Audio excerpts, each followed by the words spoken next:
Alors, je vais vous proposer qu'on commence parce que il y a probablement beaucoup de choses à se dire sur le sujet. Déjà, pour vous dire que même si effectivement, donc il est tôt ce matin, on est en train de se réveiller, je suis vraiment ravie d'être avec vous et de pouvoir aborder ce sujet. Je vous avoue que moi, ça fait 10 ans que je fais ce métier, j'ai 34 ans, que depuis 7 ans, je travaille particulièrement sur les inégalités femmes-hommes dans le sport, etc. Et que j'ai vu très peu d'endroits, j'ai vu très peu d'articles où on réfléchissait à la question des violences sexistes et sexuelles dans les médias et dans les médias sportifs en particulier.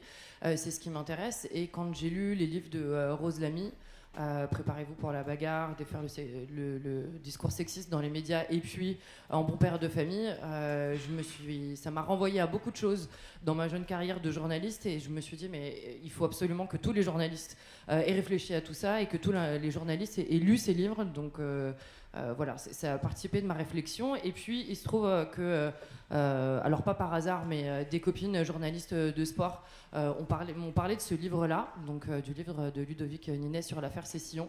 Donc Ludovic qui est juste à ma gauche, et que ça fait partie des livres qui m'ont extrêmement marqué et où je me suis dit ah là il y a une vraie réflexion de fond, il y a un vrai sujet, et j'ai eu envie de proposer aux assises eh bien d'échanger sur le sujet. Et ensuite je suis tombée sur l'article sur Melissa Hoskins d'Alizé Vincent qui est juste à ma droite, qui est un petit bijou aussi en termes de réflexion, de profondeur, d'analyse, etc. Et du coup je suis vraiment ravie que les deux aient accepté tout de suite d'être présents ce matin, parce que voilà, je sais que ça va être absolument passionnant. Voilà, je vous ai mis un peu la pression tous les deux maintenant. C'est fait. Ludovic, j'ai envie de commencer avec toi. On va se tutoyer, tous les échanges, ça va être plus agréable. Donc tu es ancien journaliste de sport, tu as travaillé notamment à l'équipe, et donc tu étais spécialisé dans le rugby. C'est un sport que tu apprécies toujours beaucoup. Et depuis quelques années, tu es passé du coup sur l'écriture, et tu as écrit ce livre, l'affaire Cécillon, Chantal, récit d'un féminicide. Est-ce que tu peux nous dire, en quelques mots, nous résumer cette affaire? Est-ce que vous la connaissez, cette affaire? L'affaire Cécillon, personne ne la connaît, bien sûr. Alors, tu vas nous la résumer et puis nous dire pourquoi est-ce que tu t'es intéressé à cette histoire. Bonjour à tous. L'affaire Cécillon, c'est en fait le meurtre d'une femme, donc Chantal Cécillon, par son mari Marc Cécillon, qui était un ancien rugbyman fort connu, puisqu'il avait été capitaine de l'équipe de France de rugby. Ceci s'est intervenu en août 2004, c'est-à-dire que Marc Cécillon avait terminé sa carrière. Et donc dans la nuit du 7 au 8 août 2004, il a abattu sa femme à bout portant de 4 balles de 357 Magnum. Donc évidemment, ça a fait pendant quelques jours la une des journaux. Tout le monde se demandant comment un être exceptionnel comme lui, à peine caricaturé, avait pu en arriver là. Et puis voilà. Il y a eu ensuite des procès en 2006-2008, puisqu'il a été évidemment... il est passé aux assises. Donc voilà, il a été condamné une première fois pour assassinat, puisqu'il y avait une notion de préméditation. Et puis en appel en 2008, la préméditation a sauté. Et il a été condamné pour meurtre à 14 années de prison. Il est sorti de prison en 2011. Voilà. Et en fait, alors, comment je suis arrivé à cette histoire, peut-être donc moi, j'ai été journaliste au quotidien, et puis ensuite, j'ai pris un peu mes distances par rapport à ça, mais je pense que j'ai toujours eu un regard quand même de journaliste sur l'actualité sportive et celle du rugby en particulier. Et puis, je pratique encore un peu le journalisme aujourd'hui. J'ai publié en septembre dernier une enquête sur tous les dommages au cerveau causés par la pratique du rugby. C'était dans Le Parisien. C'est un autre sujet assez profond. Et donc, en écrivant des livres, les premiers, c'était de la fiction, c'était sous pseudonyme, c'était des polars. Et je ne pouvais pas m'empêcher de parler du journalisme et du sport, des coulisses du sport. Voilà. Et à un moment, je me suis demandé s'il n'y aurait pas une histoire, une fiction à tirer en fait, de ce drame. Sachant que moi, ce drame, j'en ai entendu parler, comme je vous l'ai dit tout à l'heure, j'ai parlé de lui volontairement, puisque cette histoire n'avait été présentée que comme le drame de cet homme qui en était arrivé à avoir ce geste. Et comme moi je m'intéressais aux conséquences parfois compliquées du sport sur les athlètes, j'ai cherché en fait un fil à tirer sur cette histoire. Donc j'ai cherché une première fois en 2012 pour voir si je pouvais faire un polar. J'étais encore dans cette dynamique-là. Je n'ai pas vraiment trouvé comment l'exploiter. Et puis j'y suis revenu 5 ans après. À ce moment-là, j'avais publié un roman, donc j'avais un peu changé de façon d'écrire, je dirais. Et je me suis dit à nouveau comment est-ce que je pourrais exploiter. Donc voilà, j'assume le côté exploiter ce drame pour en tirer une fiction. Et là, cette fois-ci, j'ai été vraiment happé par l'histoire. Et la fibre journalistique s'est un peu rallumée, en fait. Je me suis mis à... Alors que la fiction a pu me donner de la liberté, de me dire je m'inspire de ça, puis j'en fais ce que je veux, au contraire, j'ai été obnubilé par le fait d'être le plus fidèle possible à ce qui s'était passé. Donc, c'est comme ça d'ailleurs que tu commences par décrire les... Enfin, très vite dans le livre, tu décris les faits, et purement les faits, en fait. Ouais, c'est ça. Et donc j'ai repris mon vieux calepin, j'ai rappelé des gens, j'ai voulu leur parler de tout ça, voilà. Et puis je voulais laisser aux personnages leur vrai prénom, laisser garder la localité, garder le sport dans lequel ça s'était déroulé, voilà. Et j'ai commencé à tirer un fil, voilà.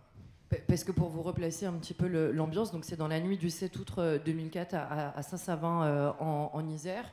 On comprend déjà à ce moment-là que cet ancien joueur, donc cette ancienne gloire, donc 46 sélections d'équipe de France, qui est la star un peu du village. Alors je disais Bourgoin-Jallieu, est-ce qu'on peut appeler ça village? Bon bref, hier j'avais une discussion avec les gens, mais peu importe. Et du coup, qui du coup a un rapport à l'alcool assez important. On pourra reparler d'ailleurs du fait que ça se passe après sa carrière, parce qu'on imagine à quel point ça a un impact, le fait qu'il soit plus en fait en carrière et qu'il soit plus justement cette grande star et plutôt une star déchue. Il va à une soirée organisée par le club, enfin plutôt pour les jeunes du club, organisée par des amis. Il demande une première fois à sa femme de partir avec lui, et puis comme elle veut pas partir avec lui, il revient et lui met 4 balles. Oui, alors c'est une fête en fait organisée par des très bons amis à eux, en l'honneur notamment de l'équipe junior d'un club de la région, dont l'hôte s'occupe. Donc, à ce moment-là, Marc Cécillon est clairement, c'est décrit par tout le monde, hein, il est devenu alcoolique et dépressif. Et il est maladivement jaloux de sa femme qui, en fait, est en train de le quitter. À ce moment-là, elle a même pris clairement la décision de le quitter. Ça a son importance après sur le processus des féminicides. Et donc effectivement dans cette soirée, ils n'y arrivent pas ensemble l'un et l'autre. Elle arrive avant, il arrive ensuite. Il est déjà très alcoolisé. Pendant l'apéritif, il tient des propos insultants et à sa femme et à d'autres personnes. Ensuite au repas, il continue. Il se fait conduire une première fois de la fête. On lui demande de s'en aller. Donc il rentre chez lui à 5 minutes en voiture. Il récupère son arme, il revient, il dissimule l'arme, il dissimule également sa colère, il est tout d'un coup assagi. Il prétexte de dire au revoir, donc on lui demande à nouveau de partir, il prétexte de dire au revoir à certains convives pour s'approcher de sa femme. À ce moment-là, il lui demande à nouveau de le suivre, et elle refuse, et c'est à ce moment-là qu'il la tue. Ce qui est terrible dans ce récit-là, c'est qu'on voit bien, on voit la mécanique se mettre en marche et on sait que du coup, elle va pas s'arrêter, puisque évidemment, on sait comment ça va se terminer et tout ce qui aurait pu être fait avant pour que ça n'arrive pas. Oui, alors cette mécanique, moi, j'ai fini par la décrypter. C'est aussi ce qui, en fait, pour être clair, moi, ma démarche initiale, elle n'était pas de parler de ce féminicide. De ce crime comme un féminicide. C'est finalement le fait de m'y intéresser, de questionner des gens qui ne me répondent pas, parce qu'il y avait un espèce de voile de silence sur cette histoire, ou qu'on me redise à nouveau un certain nombre de clichés de cette histoire, c'est-à-dire c'était le drame de cet homme, le drame de la reconversion, le drame de l'alcool, etc. Et puis de me rendre compte qu'en fait j'arrivais à rien, je tournais en rond, je n'allais pas à nouveau re-raconter ce qu'on avait déjà raconté. Et en fait, à force de solliciter des gens, j'ai fini par solliciter une des 2 filles du couple. La première ne m'avait pas répondu et la deuxième accepte de me répondre. Et en fait, sachant que moi, pendant ce temps, donc c'est pendant 1 an et demi où finalement, de loin en loin, j'essaye, j'arrive pas, on me répond pas, je trouve pas, voilà. je finis par écrire à cette personne qui veut bien me répondre. Mais donc pendant cette année et demie, je me suis aussi intéressé à tous ces drames et ces femmes tuées et les conditions, comment ça se met en place. Je m'intéressais aussi aux filles en tant que filles de victimes. Enfin voilà. Et là, je me suis dit, il y a un truc bizarre en fait. Il y a quelque chose qui ne colle pas entre l'histoire qui est racontée et qu'on maintient coûte que coûte. Et puis tout ce que j'entends par ailleurs. Et finalement, c'est le témoignage de cette fille, la fille cadette, qui tout d'un coup ouvre toutes les portes de ce livre. Parce qu'en fait, elle me raconte enfin l'envers du décor. Et contrairement à ce qui avait été raconté dans la presse en fait, lors des 2 procès, il n'y avait pas du tout d'unité familiale en fait, entre les 2 familles. Il n'y avait pas ce côté-là. Elle comme sa grand-mère qui me parle aussi dans le livre, et comme une des meilleures amies de Chantal, la victime, qui me le dit aussi, elles se sont senties exclues.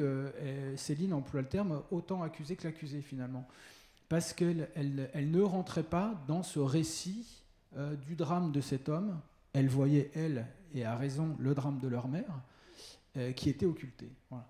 Et là, c'est à ce moment-là que moi, le livre, il a pris vraiment sa force. C'est à ce moment-là que, en fait, j'ai commencé à pouvoir l'écrire, parce que j'avais cette fille qui me racontait finalement pas uniquement le drame, pas uniquement la suite, et tout ce qui s'était aussi produit avant. Et c'est là que je suis tombé sur le côté continuum de cette vie, d'une emprise.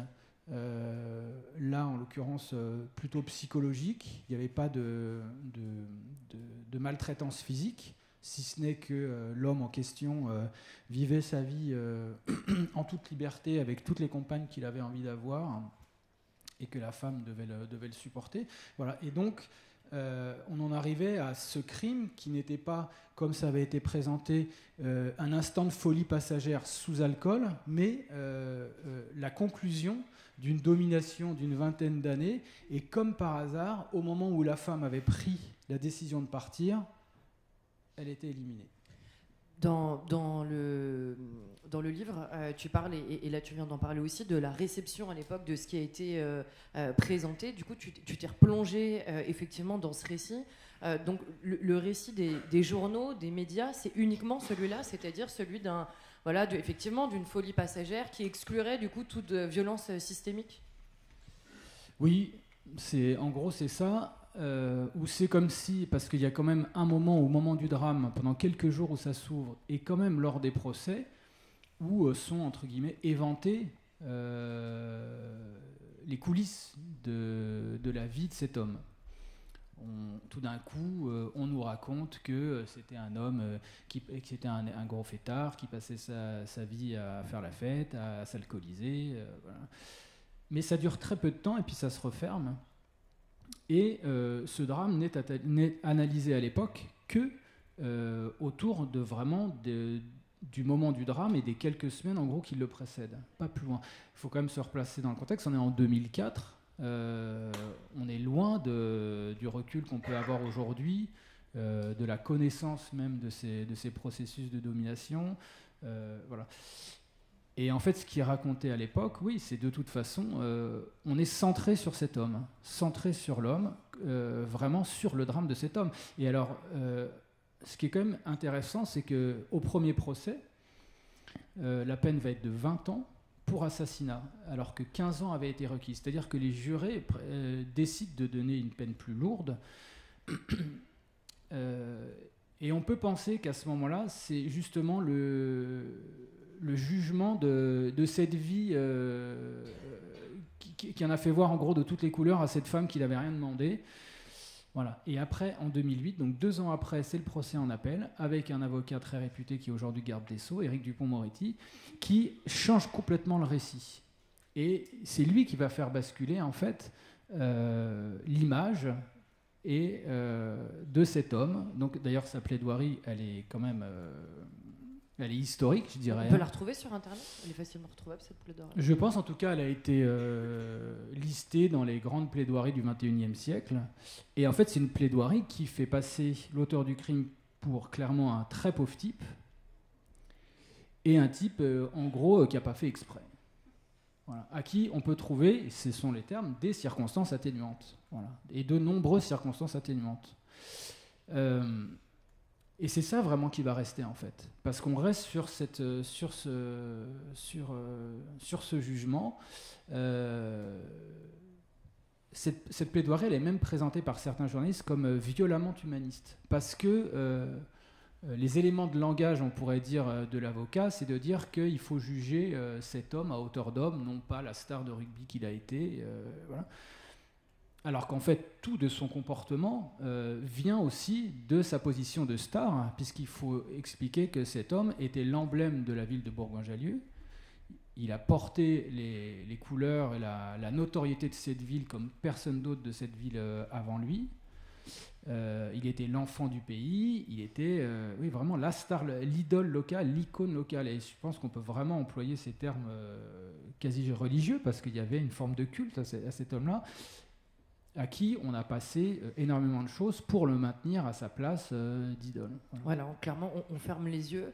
Et ce qui est assez terrible et franchement assez glaçant dans le livre, c'est notamment que tu parles de la réaction du monde du rugby au procès, et de ce côté, on va voir les filles, et j'avoue que donc Céline, qui a effectivement, comme tu le dis, grandement participé au livre par son témoignage, évidemment qu'on se prend d'affection pour elle, et à minima d'empathie, en fait, parce qu'on imagine à quel point ça a dû être dur pour elle, avec ses personnalités et notamment ce monde du rugby qui lui dit allez, va donc embrasser ton père, presque tu lui as déjà fait assez de mal comme ça, de mettre cette froideur entre lui et toi. Et c'est terrible, il vient d'assassiner sa mère et on lui dit allez, vas-y, écoute.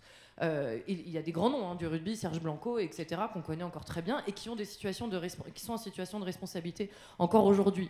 Donc ça, c'est extrêmement important. Maintenant, le temps a avancé, tu l'as dit, on n'avait pas le recul, etc. Sur la réaction du monde du rugby maintenant, la réaction du monde du rugby à ton livre, est-ce que ça y est, MeToo est passé et tout va mieux, tout le monde a compris Je peux pas répondre, il n'y a eu aucune réaction. Voilà. Il y a eu une réaction finalement, parce que le Dauphiné Libéré, donc, qui est le journal de la région, a fait un article sur le livre et en parallèle a réinterrogé des personnes du coin sur ce qu'elles ressentaient du fait qu'un livre comme ça sorte aujourd'hui. Et parmi ces personnes, il y avait le président du club de Bourgoin des années 90, début 2000. Donc ce sont les très grandes années de ce club qui, à ce moment-là, atteint la finale du championnat de France.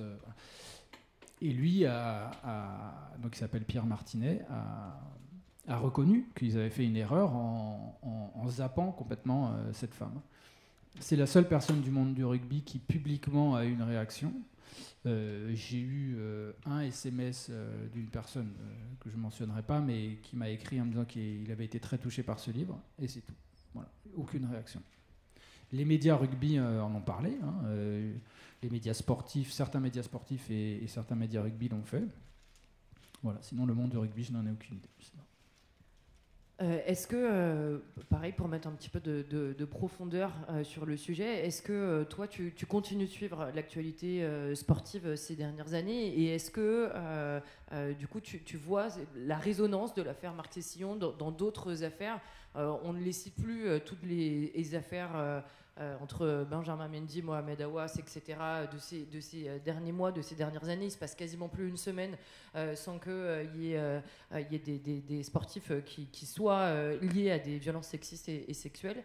Est-ce que tu vois la résonance est-ce que tu vois cette continuité avec cette idée de on touche pas aux stars, les sportifs sont les héros des temps modernes, et parfois ils ont des moments de faiblesse, mais ça peut pas être des êtres violents? Je ne sais pas si on peut le présenter comme ça. Je pense que contrairement au passé, ces affaires, en tout cas, elles sont citées. On en parle, peut-être pas très longtemps. Mais ça, c'est peut-être un autre sujet dont on pourra parler, sur la capacité ou la volonté de la presse, des médias sportifs à traiter ce genre de choses. Voilà, elles sortent. Comme elles sortent dans d'autres milieux. Maintenant, qu'est-ce que ça nous dit? Ça nous dit que ces choses-là arrivaient et elles arrivent toujours.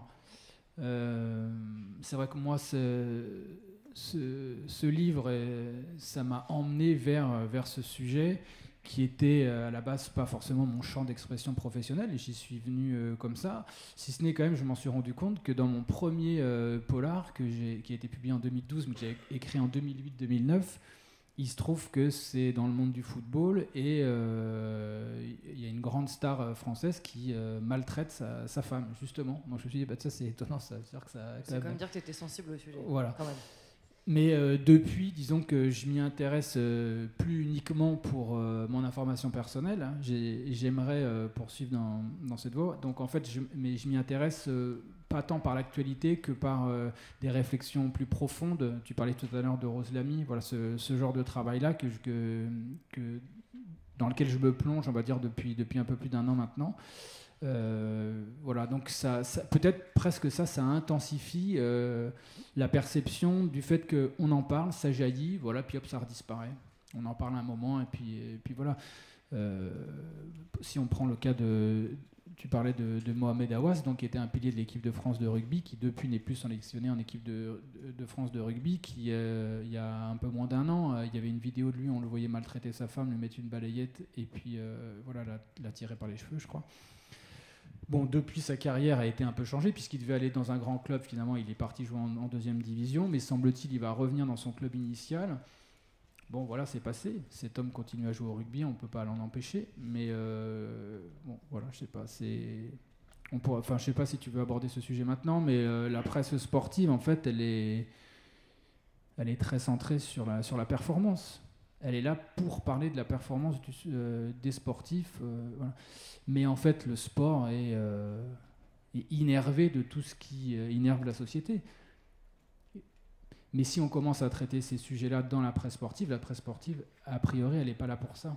Donc en fait, elle est dans un espèce d'entre-deux où elle ne peut pas ne pas en parler. Mais en fait, si elle ne fait que parler de ça, elle n'est plus presse sportive, ou elle n'est plus la presse sportive à laquelle on est habitué et qu'attendent en fait ses lecteurs.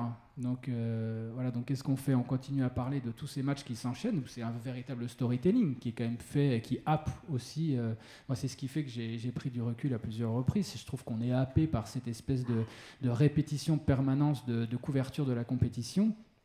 Et si on trouve qu'il y a des sujets plus profonds à traiter, en fait, c'est très difficile. Hein. Il n'y a pas la place. Il n'y a pas la place, on ne donne pas la place, ou ce n'est pas la place dans cette presse-là, parce que même si on peut traiter avec le plus grand sérieux, la plus grande profondeur, la performance, et il y a des raisons de le faire, ça reste une presse je vais le dire, peut-être un peu de divertissement. Vous voyez, et je ne pense pas que les lecteurs des journaux sportifs ou les téléspectateurs des chaînes d'information sportive, ils attendent que tous les jours, il soit traité la corruption, le dopage, les violences sexistes et sexuelles, etc. Sinon, il n'y aura plus de vente ou il n'y aura plus de téléspectateurs. Oui. Concernant l'affaire Aouas, moi j'avais été marquée, je ne sais pas si vous vous rappelez, alors l'article a disparu depuis, je ne sais plus si c'est le Dauphiné libéré, Midi Libre ou je ne sais quoi, mais avant que la vidéo sorte, on apprend que Mohamed Aouas est en comparution immédiate. Et avant que la vidéo sorte, il y a l'un de ces deux médias qui écrit un article, Mohamed Aouas, ce mec attachant que ses partenaires adorent détester, et où du coup on donne la parole à différents donc de ses partenaires qui disent bon, il est sympa, mais c'est vrai que parfois il peut être un petit peu bourru, mais globalement c'est un mec hyper sympa. Et puis sort la vidéo et en fait l'article disparaît parce que là on parle plus d'un mec attachant, on voit un mec extrêmement violent avec sa compagne, et je regrette de ne pas avoir fait de capture d'écran évidemment à ce moment-là de l'article, mais du coup j'ai été horrifiée par cet article-là. Comme ça fait déjà 25 minutes, je pourrais échanger avec toi très très longtemps, Ludovic, sur toute l'affaire, mais évidemment, je vais donner la parole aussi à Alizée. On va bien sûr parler de ton article, essayer de comparer les deux, puis après je vais vous donner la parole évidemment, parce que je suppose que vous avez des choses à dire et des réflexions si vous êtes aussi nombreux et nombreuses ce matin. Déjà, peut-être pour commencer, toi, cette histoire sur Marc Cécillon, est-ce que tu la connaissais? Est-ce que tu as lu ce livre? Qu'est-ce que ça t'évoque, tout ce qu'on vient de se dire? Ouais, je connaissais pas du tout cette histoire, mais force est de constater que tous les mécanismes que tu décris sont ceux généralement appliqués dans les cas des féminicides, dans la presse en général, pas que sportive, et si on veut élargir également aux violences sexuelles. la plupart du temps. Il y a eu plusieurs moments qui m'ont marqué, il faut que je revienne là-dessus, mais sur notamment la tendance à se focaliser sur peut-être les difficultés de l'auteur, voilà, qu'est-ce qui a pu le mener à faire ça, essayer de rentrer dans sa psychologie, plutôt qu'en fait s'intéresser aux mécanismes structurels que tu décris, qui est 20 ans de domination dans un cadre privé, mais qui en fait dit quelque chose du public. Enfin, voilà. Oui, l'intime est politique, hein, on ne cessera de le rappeler. Évidemment, et du coup, moi, quand j'ai lu cette affaire et ton livre, voilà, ça se passe en 2004, il y a ce jugement quelques années après, etc. Alors, de toute façon, dans ce livre, on comprend bien à quel point, franchement, pour la faire simple, ce gars est un sale type et il continue d'être un sale type aujourd'hui. Et puis, du coup, évidemment, les années se passent, MeToo arrive, et puis on va avoir tendance à se dire mais non, maintenant tout va mieux, maintenant, voilà, on en parle plus, et surtout, on décrit mieux les événements. Et là arrive l'histoire, l'affaire, l'assassinat de Melissa Hoskins. Est-ce que tu peux nous redonner en quelques mots ce qui s'est passé ? Alors, Melissa Hoskins, c'est une cycliste australienne qui a gagné 5 médailles en championnat mondial, qui est morte là, 31 décembre 2023, donc là il y a 3 mois, quoi. Et en fait, donc elle est morte. Je vous raconte chronologiquement pour vous illustrer l'histoire. Moi, j'arrive le matin à la conférence de rédaction d'Arrêt sur Image. Et là, un de mes chefs ou une de mes chefs me dit tu veux pas te mettre sur l'article sur l'histoire de la cycliste ? Et là, je réponds ah oui, je l'ai vu passer, la cycliste qui s'est fait renverser par une voiture. C'est ce que j'avais retenu en lisant les titres. Mais j'avais pas lu les articles encore, j'avais lu sur mon portable le matin en arrivant. Et en fait, ce que la presse ne disait pas, et ce qu'un lecteur ou une lectrice lambda comme moi pouvait pas voir tout de suite, c'est que cette voiture était conduite par son mari. Son mari qui est également un champion de cyclisme qui s'appelle Rohan Dennis. Et en fait, donc, j'ai travaillé sur les articles qui ont été publiés dans la presse française, mais aussi australienne et internationale sur ce cas-là. Et en fait, il y a très peu de journaux qui indiquaient clairement que c'était le mari cycliste Rohan Dennis qui avait tué sa femme en lui roulant dessus.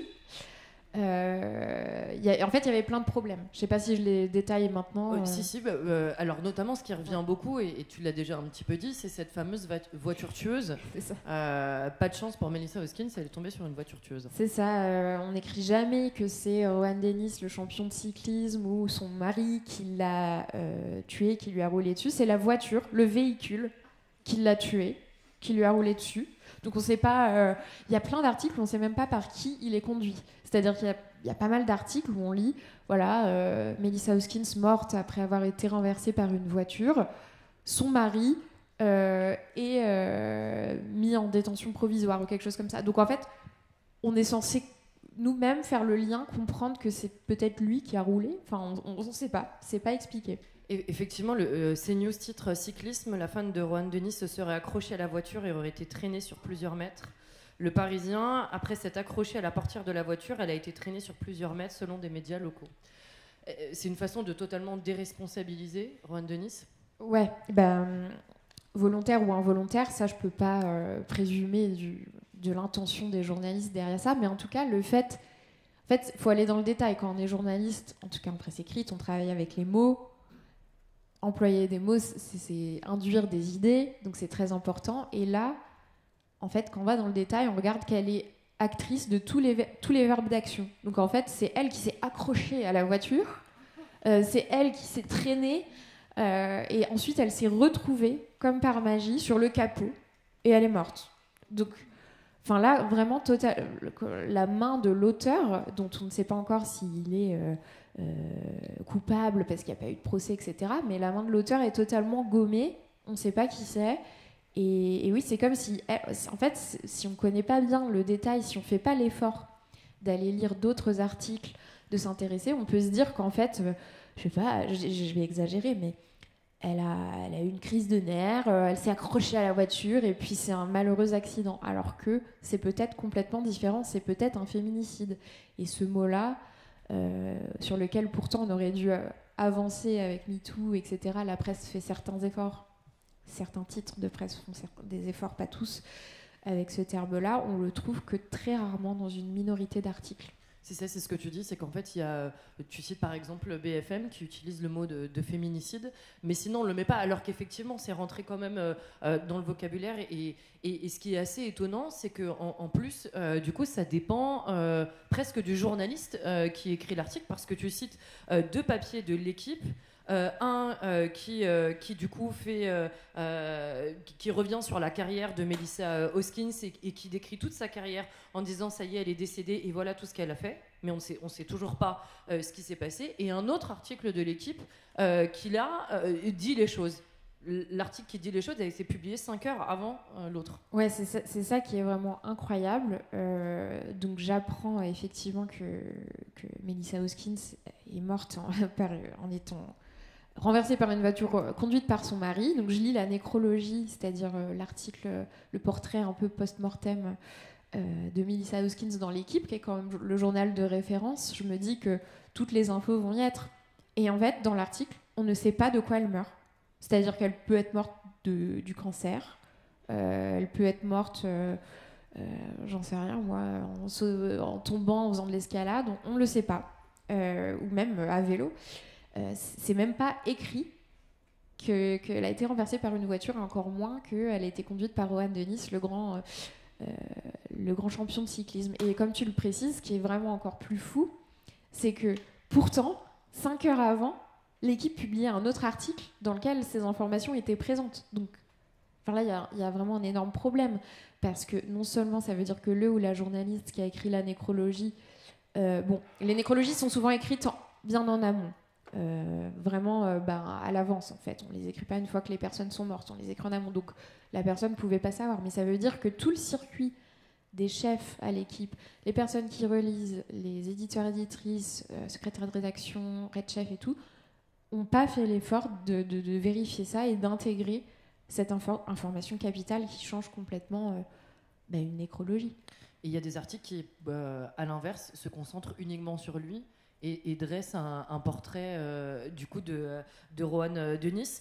À quel point est-ce que ça représente un problème pour toi ? À quel point est-ce que, comment tu l'analyses, cette volonté-là soit de parler d'elle évidemment, mais et sans dire de quoi elle est décédée, mais lorsqu'on parle de lui, de redresser toute sa carrière, est-ce que par un bout, c'est nier ce qu'il a fait ou à minima temporiser, nuancer son crime, que de redire à quel point ça a été un extraordinaire champion ? Est-ce que c'est ça la volonté ? Est-ce que toi, c'est ça que tu analyses ? Effectivement, un des autres problèmes récurrents après la voiture tueuse et l'absence du nom de l'auteur, c'est, comme tu le dis, les articles qui parlent non pas de la victime, mais de Rohan Dennis.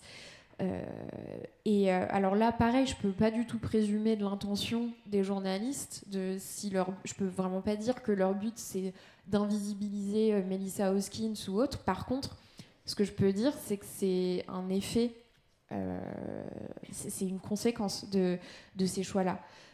C'est-à-dire que le choix d'écrire sur Rohan Dennis, de dire voilà, Melissa Hoskins est morte, c'est la fameuse femme de Rohan Dennis. Profitons-en pour se focaliser sur sa carrière, rappeler sa carrière à lui. C'est une manière peut-être d'alpaguer les lecteurs et lectrices qui connaissent plus Rohan Dennis, qui lui a des titres plus prestigieux, qui est plus connu dans le monde du cyclisme. Mais par conséquent, ça invisibilise totalement Melissa Dennis. Et pareil, il y a certains articles qui mentionnent même pas qu'elle est médaillée mondiale, même qu'elle est sportive. Je sais plus dans quel article, faudrait retrouver. Elle est présentée comme la mère des 2 enfants de Rohan Dennis. Voilà. Donc la meuf gagne 5 médailles mondiales et on la résume comme femme de mère d'enfants et supportrice de son mari dans ce papier. Je sais plus qui c'est. Tant mieux, on va pas. Tant mieux, on va pas shamer. Mais c'est précisé que ces dernières années, elle avait un peu freiner sa carrière et qu'on la voyait dans les gradins en train d'encourager son mari et que c'était une super supportrice. Donc voilà, c'est vraiment les nécrologies souvent, dernier petit point, c'est souvent pensé comme un hommage. C'est un des rares formats d'articles journalistiques où on peut se permettre d'être dans une lecture un petit peu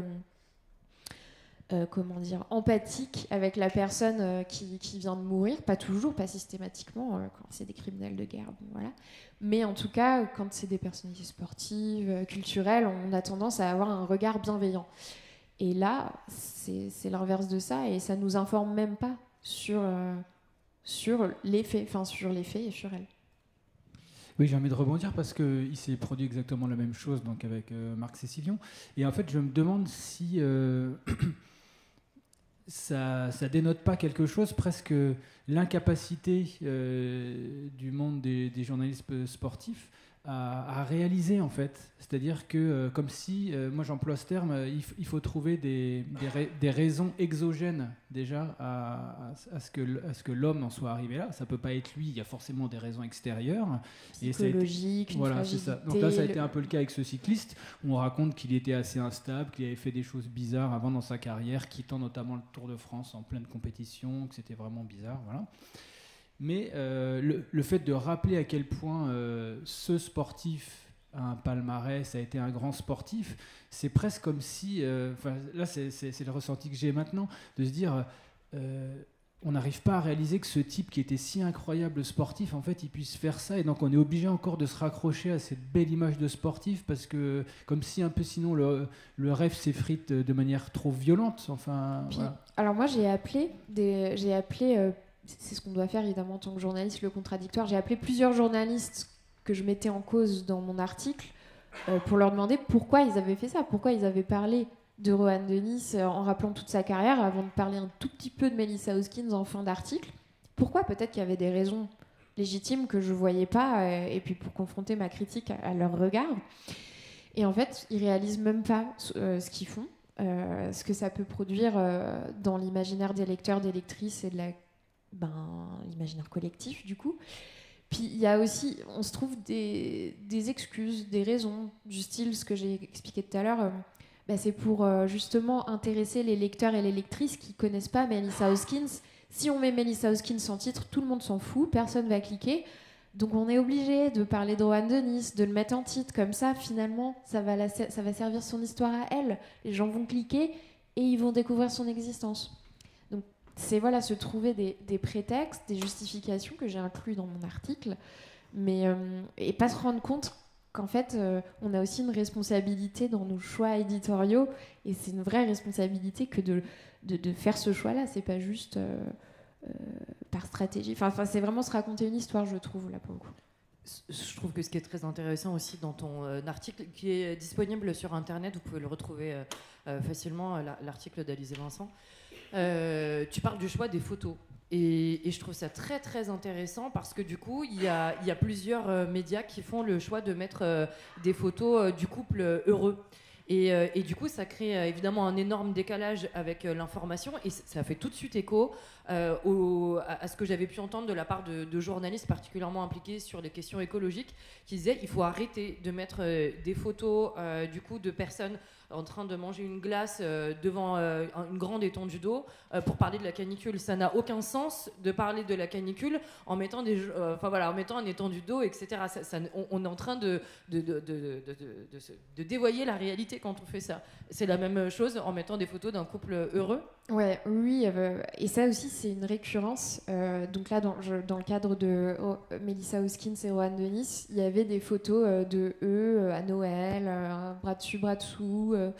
Ou sinon, celle qui m'a le plus choquée, c'était une photo de Rohan Dennis sans Melissa Hoskins. Donc voilà, l'actualité, c'est quand même elle, c'est elle qui est morte. Elle n'est pas là. Lui sur un podium et de chaque côté de sa joue, une fille, genre type les filles qui débouchent le champagne à la fin des trucs de Formule 1, qui lui embrasse la joue. Donc lui comme ça, avec bisous, alors que c'est un article sur le fait qu'il a tué sa femme. C'était dans la presse canadienne. Ça m'a vachement choquée. Et je disais que c'est quelque chose de récurrent parce que ça m'évoque un autre article hors presse sportive que j'ai publié sur Arrêt sur Image, à propos du féminicide des Buttes-Chaumont. Je ne sais pas si ça vous dit quelque chose, c'était fin 2023. Une femme dont le corps a été retrouvé découpé en plein de morceaux à différents endroits des Buttes-Chaumont, qui est à 500 mètres de chez moi, un parc à Paris. Et pareil, l'article du Parisien, dedans, la photo, c'était elle et donc le mari auteur du féminicide, on le savait, c'est lui qui l'avait tué. Eux à la plage, quand ils étaient ensemble et soi-disant heureux, eux à la plage, comme ça, pour illustrer cet article qui décrit qu'en fait, il l'a découpé en morceaux. Voilà. Et par ailleurs, pour rebondir sur ces histoires de parallèles entre presse sportive ou presse généraliste qui parle de féminicide ou de violence sexuelle, dans cet article, là, pour le coup, on insistait sur les difficultés psychologiques de la victime. On disait, le journaliste citait les justifications de l'auteur en disant qu'elle restait à la maison toute la journée. Je ne sais plus précisément, mais c'est comme si, pareil, on trouvait des justifications. On donnait une image d'un couple heureux, d'une femme un peu chiante, quoi. Et voilà. Et la version de l'accusé. Qui mérite finalement ce qui lui est arrivé. Peut-être. Enfin, j'irai pas, encore une fois, jusqu'à dire que c'est l'intention des journalistes, mais c'était l'effet produit. Voilà. Sur l'affaire Melissa Hoskins ou sur ce qu'on a déjà dit sur l'affaire Cession, toi qui a écrit des livres liés au féminisme, etc., c'est facilement retrouvable aussi sur Internet, tous les livres auxquels tu as participé ou que tu as écrit. À quel point est-ce que tu vois dans ce traitement des violences sexistes et sexuelles dans les médias sportifs du coup des éléments de comparaison par rapport au traitement des VSS et surtout enfin voilà, qu'est-ce que ça décrit, à quel point est-ce que là entre ce que tu disais Ludovic et puis ce que tu dis la nécessité de former les journalistes paraît immense, énorme, incontournable au sujet. Sur quel point toi tu as envie d'appuyer sur ce traitement médiatique? Le vocabulaire, comme j'ai dit tout à l'heure, vraiment les mots ont un sens et ont un poids et ils modifient l'imaginaire collectif. J'ai envie de vous raconter une histoire qui l'illustre selon moi. À Arrêt-sur-Image, pendant 1 an, on tournait des émissions dans un collège avec des élèves de 3e sur l'éducation aux médias. Donc on les interrogeait sur leur vision, ce qu'ils avaient retenu de telle actu médiatique, etc. Et moi je filmais. Et lors d'une émission, on parlait de Hakimi. Achraf Hakimi. Ouais. Voilà, tu sauras mieux que moi, mais donc pour moi, c'est juste un footballeur accusé de viol. Du PSG. Oui, voilà. Aussitôt que je prononce son nom, les élèves de 3e disent « Ah, mais il a rien fait, elle fait ça pour l'argent. » Et voilà, en fait, voilà ce que produisent des articles dont le vocabulaire n'est pas crystal clear sur la situation et qui laissent place au doute, en fait, qui sont pas clairs sur, par exemple, le classement sans suite. Quand une plainte pour viol, violence sexuelle ou violence conjugale est classée sans suite, ça veut pas dire qu'il n'y a rien eu. Ça veut pas dire que la justice blanchit l'auteur. Ça veut dire qu'il n'y a pas eu assez d'éléments pour aller jusqu'à un procès. Il n'y a pas assez d'éléments pour étudier, ne serait-ce qu'étudier le cas. Et ça, la presse, mais alors vraiment, mais franchement, je vous mets au défi de trouver des articles qui sont clairs là-dessus, parce que c'est jamais clair. C'est toujours synonyme de « bon, bah du coup, il a sûrement rien fait ». Et voilà, c'est vraiment le vocabulaire pour moi, c'est pas du tout un détail. Le choix des verbes, d'action, pas le vocabulaire judiciaire, c'est nécessaire. Et même moi, je galère. Même moi, il y a des moments, je dois appeler des avocats ou avocates parce que je comprends plus ce que veut dire un terme. Parce que dans un article, on a l'impression que le gars est complètement blanchi. Dans un autre article, on a l'impression que c'est pas du tout fini. Comment s'y retrouver? Comment un public qui est quand même là nous, on est là pour leur faciliter l'accès à l'information. Tout le monde n'a pas écrit une thèse sur les violences sexistes et sexuelles quand ils lisent un papier. Donc, c'est vraiment nécessaire de faire des efforts là-dessus. Et puis, la deuxième chose, si je peux me permettre, c'est qu'effectivement, et ça rejoint ce que tu disais tout à l'heure, dans les médias de sport, on parle surtout de performance. Et je trouve que c'est dommage, c'est ne pas considérer le sport comme un système, un fait social total, etc. Alors, il y a certains titres qui commencent à le faire. Par exemple, l'équipe, depuis 1 an, ils ont un supplément sur l'économie du sport. Donc, enfin, peut-être, on se met à considérer que tout ce qu'il y a autour de l'économie du sport fait partie du sport. Il n'y a pas que les résultats. De même que ce cahier économie, je pense qu'il faudrait intégrer les questions sur... le genre, les inégalités, les violences sexistes, sexuelles, les discriminations, de la même manière en fait. Et c'est quelque chose qui est pas intégré. On le lit plus dans la presse généraliste. Il y a certains titres qui font des efforts. Le Monde, par exemple, dans l'emploi des bons termes, dans des enquêtes ambitieuses qu'on aurait peut-être refusées il y a quelques années, genre... je pense, c'est pas le milieu du sport, mais une grande enquête en 4 volets sur les violences dans le porno, les violences sexuelles dans le porno, etc. Il y a une vraie volonté, mais on le sent dans une minorité de journaux et de médias, je crois.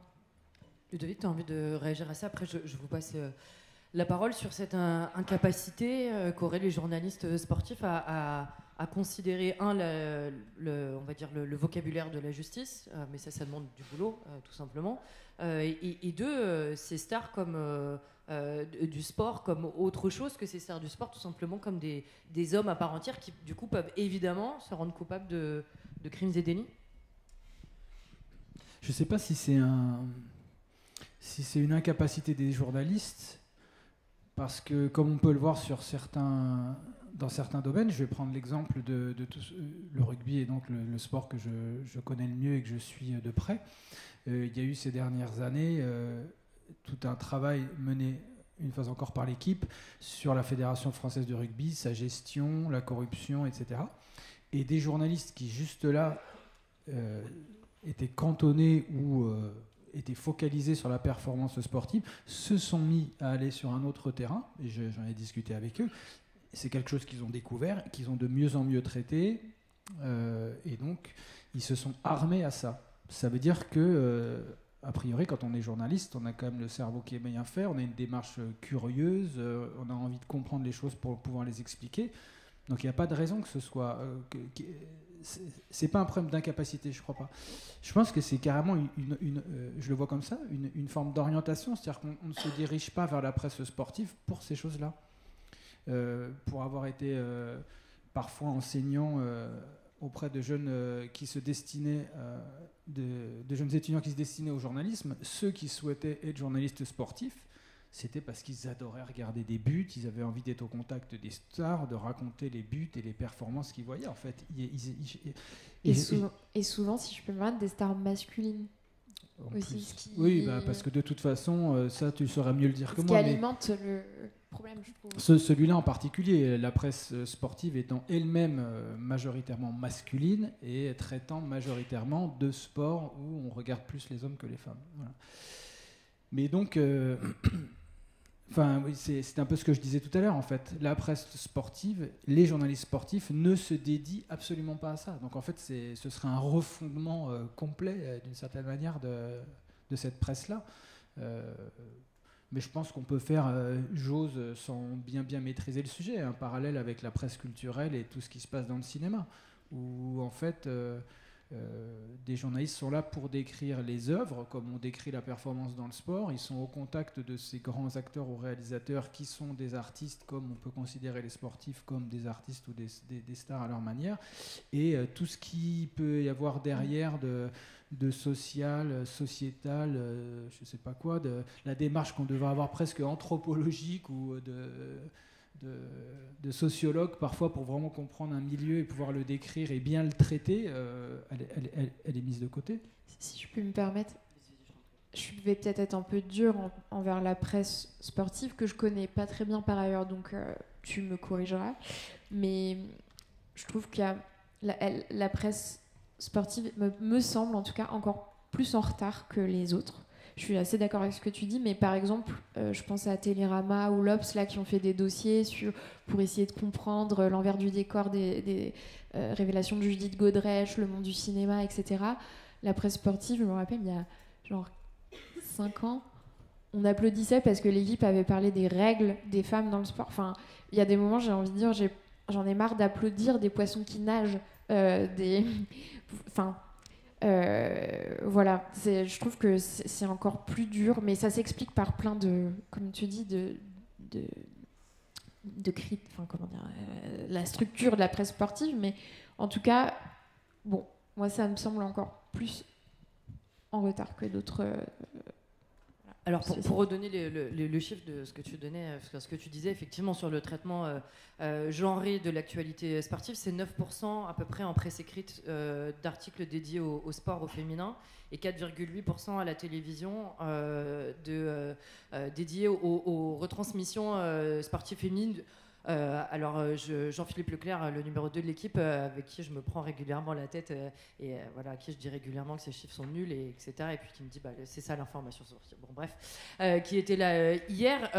Donc on a régulièrement ces échanges-là, mais le sport au féminin n'est quasiment pas. Enfin ces chiffres-là, ils sont nuls. Il faut les qualifier pour ceux qu'ils sont.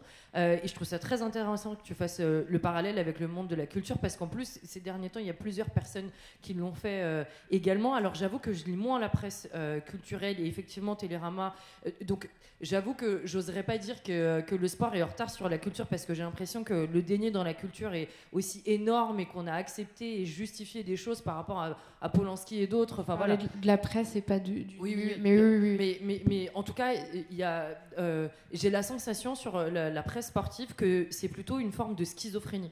C'est-à-dire que je suis d'accord avec toi, la question des règles de la maternité, etc., qu'on dise, mais c'est vrai que ces sujets-là, on n'en parlait pas il y a 10 ans, mais je pense à, par exemple, à un article du MAG, parce qu'en fait c'est plus souvent sous ces formats-là que dans le quotidien, sur les violences sexistes et sexuelles dans le milieu des échecs, qui est paru au moment où plusieurs joueuses d'échecs de très haut niveau disent ça suffit, etc. C'était un beau papier et tout, et du coup, pour moi, c'est plutôt une absence de réflexion globale, une absence de stratégie globale par rapport aux violences sexistes et sexuelles dans les médias sportifs, qui ne se pose pas pour se dire, OK, comment est-ce qu'on traite le sujet ? En fait, il faudrait un gender editorial à l'équipe, maintenant ça fait quelques temps que je le pense, pour dire, on ne parle plus de certains éléments comme ça, on accorde telle place à ça, et c'est pas de temps en temps qu'on va traiter un sujet, parce qu'en fait c'est impossible maintenant de plus traiter des VSS sans paraître complètement has-been, et du coup pour moi ça dépend encore trop de la conf de rédaction du matin, du journaliste, et ça donne ce que tu décris dans ton article, c'est-à-dire qu'il y a un journaliste qui fait n'importe quoi et un journaliste qui fait son travail sur le sujet dans la même rédac, et les deux articles sont encore trouvables aujourd'hui sur internet. Donc moi j'ai surtout cette sensation là, c'est qu'il n'y a pas de stratégie globale. Voilà. Je vous passe la parole.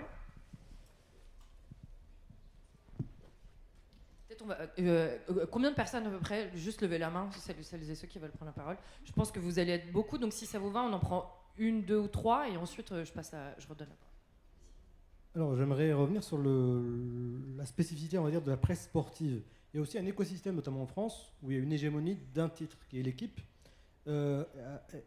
Pour revenir à le parallèle avec la presse culturelle. La presse culturelle, il n'y a pas de quotidien culturel. Il y a des pages culture dans plusieurs quotidiens, mais c'est surtout de la presse magazine. Dans le sport, il y a le mag de l'équipe, mais il y a aussi quelques mags un peu sociétaux, comme SoFoot. Il y avait des titres à l'époque un peu comme les cahiers du football, qui étaient un peu plus poussés, qui peuvent aborder ce genre de thématiques. Mais globalement, l'hégémonie de l'équipe, c'est aussi par rapport à son lectorat. Télérama s'adresse à un public CSP+, en général.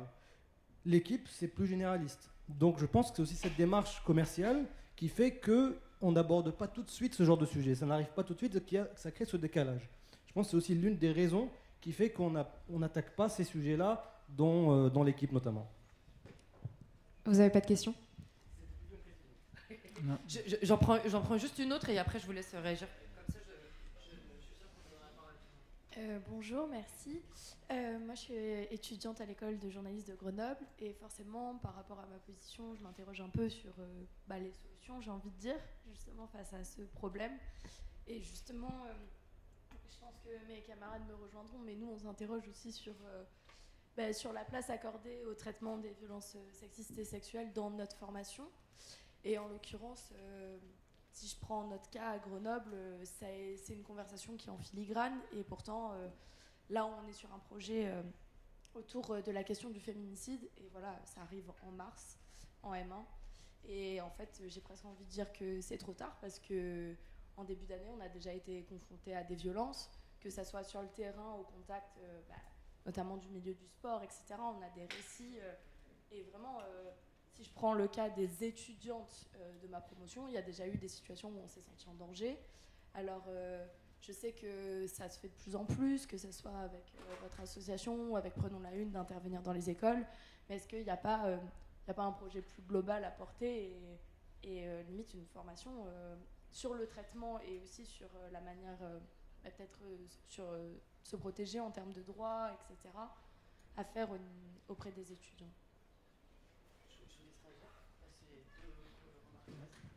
Moi, je veux bien revenir sur... En fait, j'en ai parlé un peu au début, je ne sais pas si vous étiez là, mais c'était sur la difficulté des médias sportifs, justement, à traiter ces sujets par rapport à un lectorat ou une audience qui n'attend absolument pas ça. Voilà.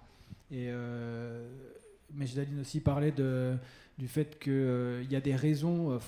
les médias sportifs trouvent des justifications à la surdomination du sport masculin, parce que pareil, ils vont expliquer que c'est leur lectorat qui attend ça. Voilà.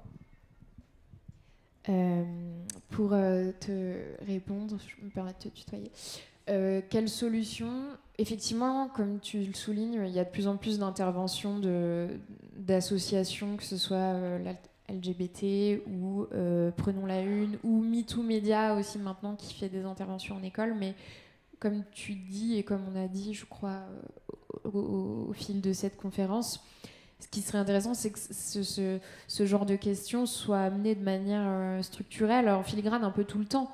Et donc que déjà peut-être qu'il y ait plus d'intervenantes. J'ai pas du tout les taux, peut-être que ça... Enfin, les proportions d'intervenantes par rapport aux intervenants journalistes parmi les formations, ça se trouve c'est tout à fait équilibré, voire dans le bon sens, mais peut-être que ça permettrait d'aborder ces questions-là, que des personnes un peu plus spécialisées sur les questions de genre aussi soient invitées, inclus, comme tu le soulignais, il y a des gender editors à Mediapart, il y a Cosette, il y a La Déferlante, etc. Peut-être faire qu'il y ait un effort de la part des directions des écoles pour que ces personnes-là aussi donnent cours. Je vois pas trop d'autres... peut-être des assos étudiantes aussi pour soulever ces questions-là. Alors après, c'est remettre la charge, encore une fois, sur les étudiants et en particulier les étudiantes. Mais... Du coup, ça me donne l'occasion de dire un mot effectivement sur l'association Femmes Journalistes de Sport que j'ai cofondée il y a 3 ans. Il y a plusieurs consoeurs qui sont membres de l'association dans la salle et je suis ravie que on soit quasiment une vingtaine à être présente sur l'ensemble des assises, ce qui n'était pas le cas il y a évidemment plus de 3 ans, parce que je ne voudrais pas qu'à la fin de cet échange-là, on puisse s'en sortir avec l'idée de... je caricature, je vais très vite. La presse sportive, c'est pour les beaufs et les gens qui font pas gaffe au VSS, parce que évidemment que c'est pas le sujet et que moi j'adore mon métier et que je trouve que c'est le plus beau métier du monde. Et moi en tant que journaliste sportive, j'ai besoin de faire les deux, c'est-à-dire être à la fois dans l'analyse de la performance pure et dans une forme de légèreté aussi. C'est pour ça que je suis journaliste sportive, c'est pour être m'extasier devant une victoire et pleurer devant une défaite entre guillemets quoi. Et c'est ça que je trouve beau, et en même temps je suis incapable d'exercer dans mon métier sans être dans une analyse profonde, et c'est pour ça que je travaille au magazine Les Sportives, pour comprendre pourquoi est-ce que quand on passe devant un City Stade, y a que 2 femmes et 30 gars qui jouent. J'ai besoin des deux dans mon métier et c'est possible de faire les deux. Et du coup, je crois vraiment que avec l'association Femmes Journalistes de Sport, déjà notre existence et le message qu'on porte, c'est vraiment il faut qu'on soit plus de jeunes femmes et de femmes dans les rédactions sportives pour qu'il y ait une ambiance davantage tournée vers la mixité, que ça se passe mieux dans les rédactions et évidemment qu'il y ait d'autres sujets qui soient portés, même si je me refuse à dire qu'il y aurait des sujets féminins et des sujets masculins. Enfin, c'est aussi pas ça que je dis, mais voilà, en tant que journaliste sportive, moi j'ai subi du sexisme à quelques reprises, et notamment dans le monde du rugby que j'ai commencé à couvrir parce que il y a une culture masculiniste qui est particulièrement forte quand même dans le rugby, mais jamais de la part d'athlètes. Ça a été de la part de coachs, voilà, de plus vieux. Et en fait, je trouve que généralement, quand on est journaliste sportive, en tout cas quand j'en discute avec mes consoeurs, c'est pas de la part des athlètes qui a eu des comportements inappropriés, c'est souvent de la part des collègues et des chefs. En fait, et du coup, ça revient au monde du travail et au sexisme dans le monde du travail, et qu'il faut qu'on arrive à travailler davantage en mixité. En tout cas, avec l'association Femmes Journalistes de Sport, on essaye d'intervenir dans un maximum d'endroits pour qu'effectivement, il y ait des modèles féminins et que les filles puissent se projeter dans ce métier-là. Et j'espère que ça participe à résoudre une partie du problème. Alors, j'ai vu d'autres mains se lever. J'avais vu une main dans le fond. Je crois que c'était toi. Je donne la parole à la jeune fille, ensuite je vous la donne. Bonjour, merci. Du coup, je suis aussi à Grenoble, à l'école de journalisme. Et moi, j'avais une question. En fait, je voulais revenir un petit peu sur l'objet de la conférence. Et c'était intéressant sur les 2 féminicides. En fait, moi, la question que je me pose, c'est pourquoi à chaque fois c'est classé dans la rubrique sport. Et en fait, c'est un truc qui est vachement... Enfin, par exemple, pour Melissa Hoskins, tous les articles qui ont été écrits sur elle, c'était toujours classé dans la rubrique sport. Et en fait, du coup, on sort jamais le féminicide de la rubrique sport. Donc du coup, je pense que ça rejoint aussi la question de la performance sportive. Enfin, j'ai lu des papiers justement par rapport à ça. Enfin, en fait, à chaque fois, on parlait de ça tout de suite. Et on parlait pas des faits ou alors vraiment plus bas dans l'article, et en fait, alors que c'est quand même dans la hiérarchie de l'info, c'est le premier truc qui doit arriver, quoi. Et donc voilà, c'est très régulièrement classé que en sport, et donc moi je m'interroge là-dessus.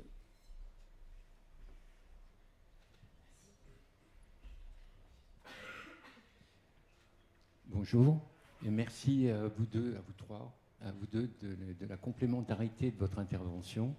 Ça pose une question un peu provocatrice. Est-ce que il faut plus être journaliste pour dénoncer tout ce qui se passe dans le sport et ailleurs d'ailleurs? Alors il y a une continuité avec toute cette journée, puisque à 15h15 il y a une table ronde autour du problème de l'investigation, notamment dans le monde sportif.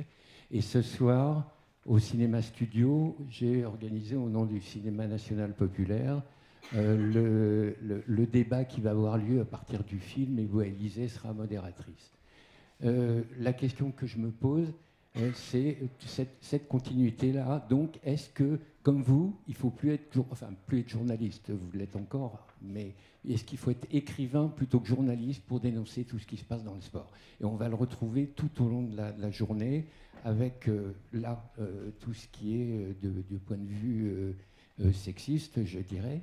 Et puis, ce qui va se passer sur l'investigation au cours de la table ronde cet après-midi. Et ce soir, on verra un certain nombre de choses dans le cyclisme, notamment comment on détruit les athlètes, comment ce sont des pions, et comment le sport-spectacle, moi c'est comme ça que je l'ai nommé, démolit complètement le plaisir que vous prenez à parler de performance, évoquer tout le contexte. Voilà. Allez-y, je vous laisse réagir. Des idées? La première, alors je vais d'abord revenir sur ce que tu disais. C'est drôle parce que dans l'affaire Marc Sessillon notamment, un certain nombre de journalistes sportifs se sont dessaisis en quelque sorte de l'histoire et ont préféré la laisser aux journalistes justice ou de faits divers. Parce que c'était à une époque où il y avait encore une forme de proximité avec les sportifs, et donc des personnes qui avaient côtoyé de près cet homme-là préféraient se retirer, voilà. Et aussi parce qu'il maîtrisait mal toutes les arcanes de la justice, etc. Donc je perçois pas forcément ce que tu as dit là. Et non, moi je pense qu'il faut être... journaliste, il n'y a pas de souci, c'est peut-être dans quelle situation, dans quelle rédaction. Et en fait, je vais revenir à ce que je disais tout à l'heure, c'est quelle place un média décide de donner à ces choses-là. Il y aura, je crois, cet après-midi, un des journalistes d'investigation de l'équipe, que je ne connais pas d'ailleurs, mais il me semble que c'est encore un choix des médias de dire quelle place on donne à ces investigations-là qui sont assez décorrélées de l'actualité, et donc de dire est-ce qu'on dégage du temps pour de l'enquête de fond, est-ce qu'on en a les moyens, est-ce qu'on a du temps, etc. Alors on peut le faire effectivement peut-être plus facilement en s'extrayant de ce monde-là, sachant que c'est dans ce cas-là aussi beaucoup plus inconfortable, faut le dire, être indépendant, faire ses enquêtes par ses propres moyens, voilà, c'est compliqué, mais on trouve probablement la disponibilité de temps, de mouvement pour le faire, mais ensuite après il faut aussi trouver le débouché pour pouvoir l'exprimer. Voilà.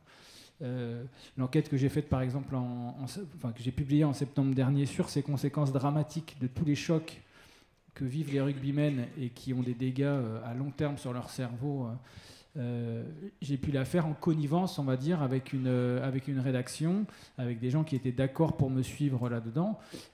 Seul, je ne sais pas trop ce que j'aurais réussi à récupérer, ou en tout cas, est-ce qu'une fois l'enquête menée, j'aurais réussi à la publier. Là, c'est parce qu'il y avait un accord initial, et bien évidemment que c'était facile pour moi de le faire, parce que je pouvais passer 2 ou 3 mois à ne faire que ça, et que les journalistes qui étaient en place dans la rédaction avaient autre chose à faire et devaient couvrir cette fameuse actualité sportive.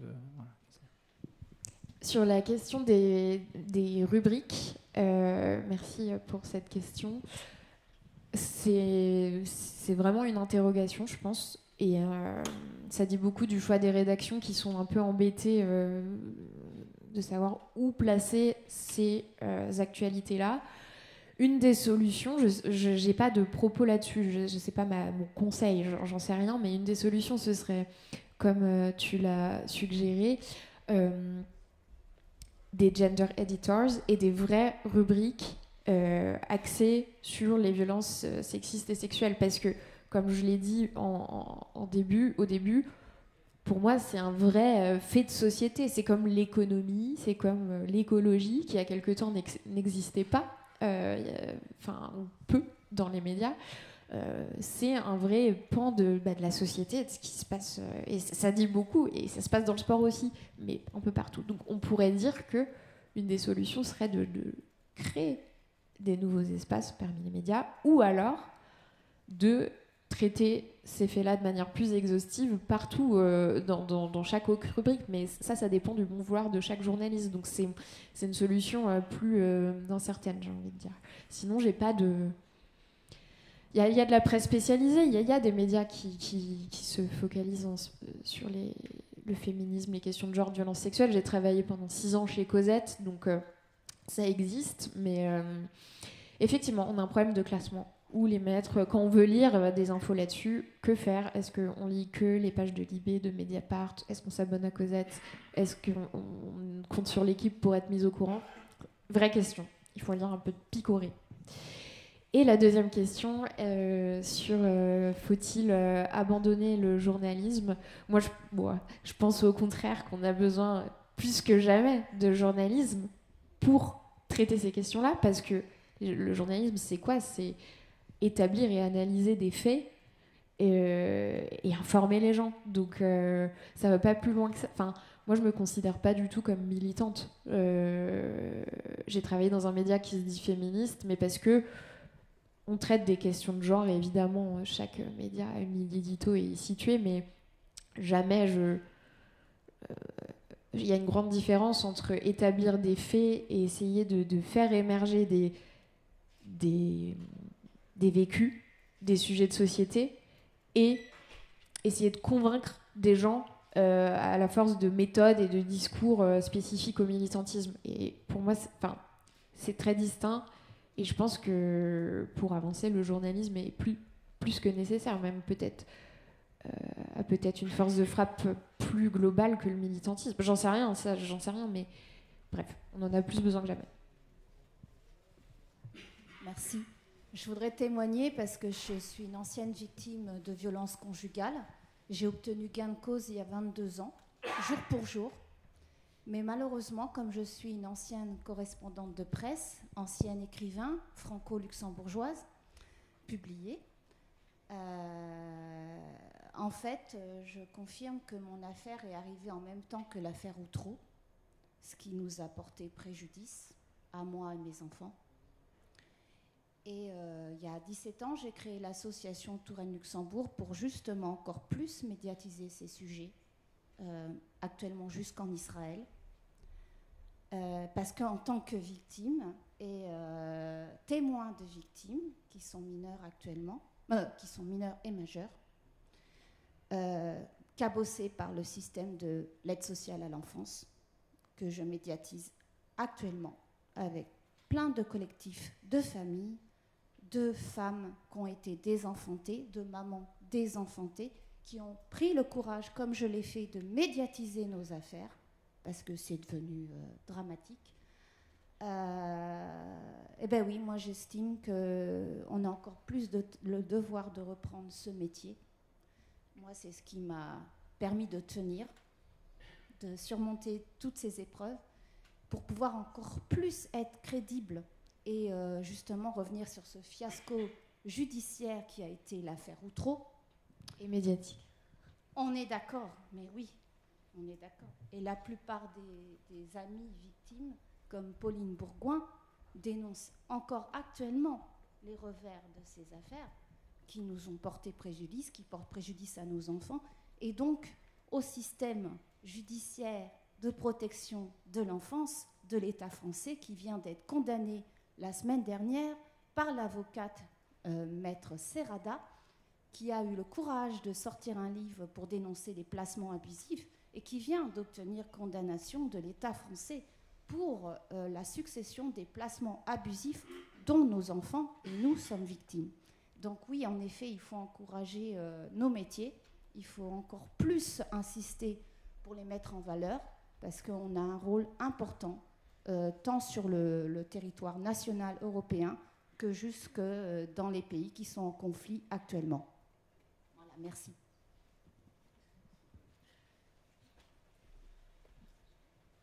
Bonjour, je suis étudiante à l'école de journalisme de Bordeaux, à l'IJBA, et avec mes camarades avant de venir, on se posait une question par rapport à ce traitement des VSS et des féminicides dans le sport, mais pas que dans la presse en général, à l'image de la charte pour une presse écologique à hauteur des enjeux écologiques et éco-responsables. Est-ce qu'il y aurait une réflexion sur une potentielle charte traitant des VSS et des féminicides pour les médias, en fait, une charte du traitement médiatique de ces sujets-là, qui, je pense, est plus que nécessaire et qui devrait être emparée, pas seulement, comme le disaient mes consoeurs de Grenoble, pas seulement en fait, il devrait y avoir une formation obligatoire dans toutes les presses, dans tous les médias, dans toutes les rédactions, déjà, et je trouve ça encore scandaleux qu'en 2024, la profession ne s'en soit pas emparée. Pareil pour les écoles. À l'IJBA, on a instauré une formation qui sera annuelle et pérennisée par Prenons la Une et bientôt par AJAR pour les discriminations racistes et ethniques. Mais je pense que c'est quelque chose qui devrait être obligatoire dans toutes les écoles de journalisme reconnues, non reconnues, et globalement dans toutes les écoles de toute manière, et dans toutes les rédactions. Et je ne comprends pas qu'en 2024, la profession ne se soit pas encore emparée du sujet et n'ait pas apporté une réelle réflexion là-dessus, sur une charte et sur des formations. Moi, je suis en alternance dans la presse quotidienne régionale en région Auvergne-Rhône-Alpes. Mes collègues qui ont 10, 20 ans, 30 ans de plus que moi ne sont pas du tout formés à ces questions-là. Et je suis en local, donc au Progrès en fait, et un local, et ils ne sont pas du tout formés, ils ne savent pas du tout parler des féminicides, des violences sexistes et sexuelles. Parfois, ils sortent des dingueries, enfin vraiment des choses, des ignomies qui ne devraient même pas sortir. Et je suis toute seule, je suis la plus jeune, et j'essaie de les informer là-dessus, mais le poids ne doit pas porter uniquement sur les épaules des jeunes qui arrivent dans la profession. Et il devrait y avoir vraiment une réflexion là-dessus, en fait. Et ça me choque encore qu'aujourd'hui, ce ne soit pas le cas. On est en 2024 et MeToo, ça date d'il y a 6 ans maintenant, 6 ou 7 ans, je ne sais plus. Mais vraiment, c'est quelque chose qui me choque un peu et c'est bien d'en parler lors d'événements comme ça, mais s'il n'y a rien derrière, bah, ça donne peu d'espoir en fait. Merci beaucoup. Alors, combien de mains... Pardon, excuse-moi. Combien de mains encore? 2. Ok, bon. Allez-y, je vous laisse répondre à tout ça. Je voulais vous répondre en premier. Ça m'a évoqué une question qu'on n'a pas abordée, mais qui rejoint ta question, Jean-Claude, sur le tribunal, l'idée de tribunal médiatique. On peut nous accuser, voilà, quand on visibilise, quand on parle de faits de violences sexistes et sexuelles, etc., quand on relaie le vécu des victimes, on peut être accusé de participer à une forme de tribunal médiatique. Je vous renverrai à cet égard à la réponse qu'a fait Élise Lucet la semaine dernière sur son Instagram, où elle explique, mais au sujet des affaires, je sais plus d'ailleurs au sujet de quoi, Depardieu ou je sais plus. Non, c'était Colbert. Bon bref, elle explique qu'au cours de son enquête, la journaliste qui a enquêté sur une affaire d'hommes multi-accusés, etc., a reçu 5 témoignages supplémentaires après la diffusion du cache investigation. Et donc Élise Lucet dit mais du coup c'est quoi le problème? En fait, on apporte des éléments à la justice. On ne participe pas au tribunal médiatique. Il n'y a pas de tribunal médiatique. On n'essaie pas de dresser des conclusions avant quiconque d'autre. On établit des faits, des vécus, des témoignages recoupés. Et en plus, les traités permettent parfois d'avoir des éléments en plus qui aident la justice. Donc voilà, je voulais juste relayer cette justification sur le tribunal médiatique. Et quant à l'idée d'une charte, effectivement, pour mieux traiter des violences sexistes, sexuelles, des agressions, des féminicides, je trouve que c'est une très bonne idée. Et effectivement, ça rejoint ce qu'on s'est dit avant, ça doit être non pas ponctuel à travers une ou 2 journées, ou une intervention d'une asso à travers l'année en école, mais ça devrait être pérennisé. Et pour ça, moi, à mon humble échelle, j'essaie de le faire quand je donne des cours en école de journalisme. Je me souviens avoir volontairement fait travailler des garçons l'année dernière sur le dernier film de Luc Besson, et leur dire alors raconter un petit peu comment les spectateurs, spectatrices qui vont voir ce film, comment ils vivent le fait que Luc Besson a été accusé par de nombreuses femmes. Est-ce que c'est un problème pour eux ou pas?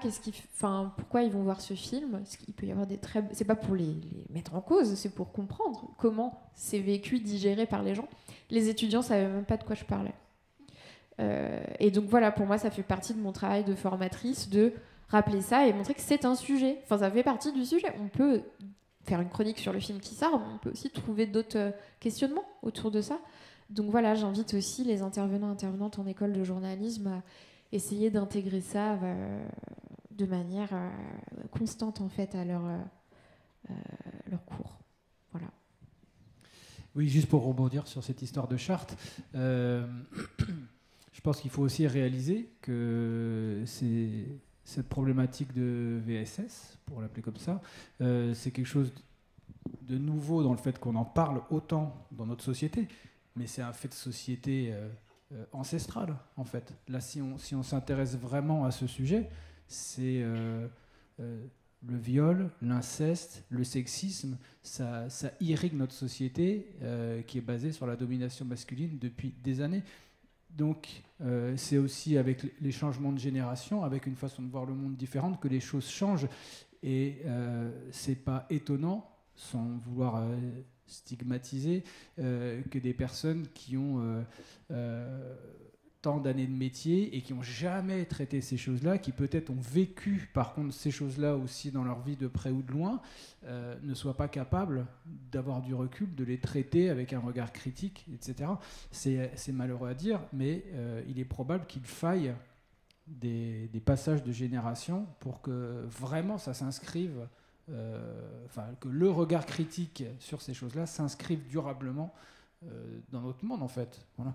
Et l'idée d'une charte, ce serait forcément un pas de plus vers ça. Après, je pense qu'il ne faut pas se leurrer non plus sur ce genre de choses, parce que des chartes, on peut en signer bien plein, et puis en fait ne rien en faire. Il faut des chartes et des formations. il faut former les gens en fait.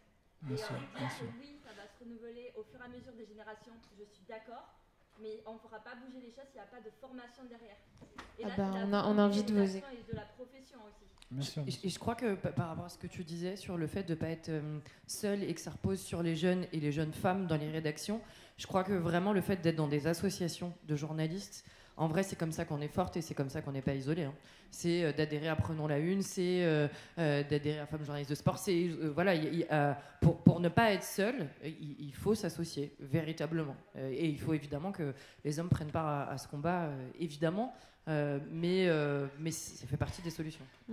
Mais là, je suis d'accord avec le fait que la symbolique compte aussi. Une charte, ça ne nous avance pas effectivement à grand-chose, mais comme ça, on peut brandir auprès de nos chefs, auprès des vieux de la vieille, etc., le fait que ça existe, qu'il y a des grands médias qui s'y engagent, qu'il y a des grands médias qui font bien les choses.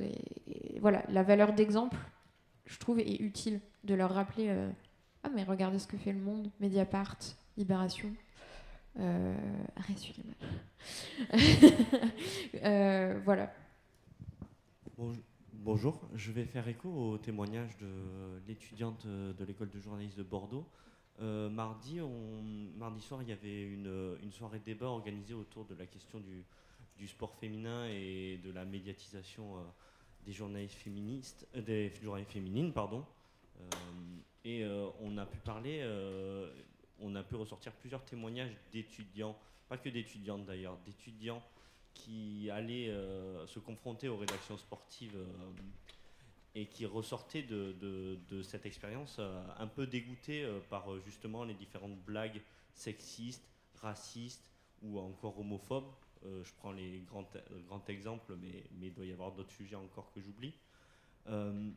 Est-ce que c'est pas un problème quand on veut publier une publication sur les VSS, d'avoir des rédactions qui font encore ce type de blagues et dont le sujet est encore trop banalisé pour les rédactions.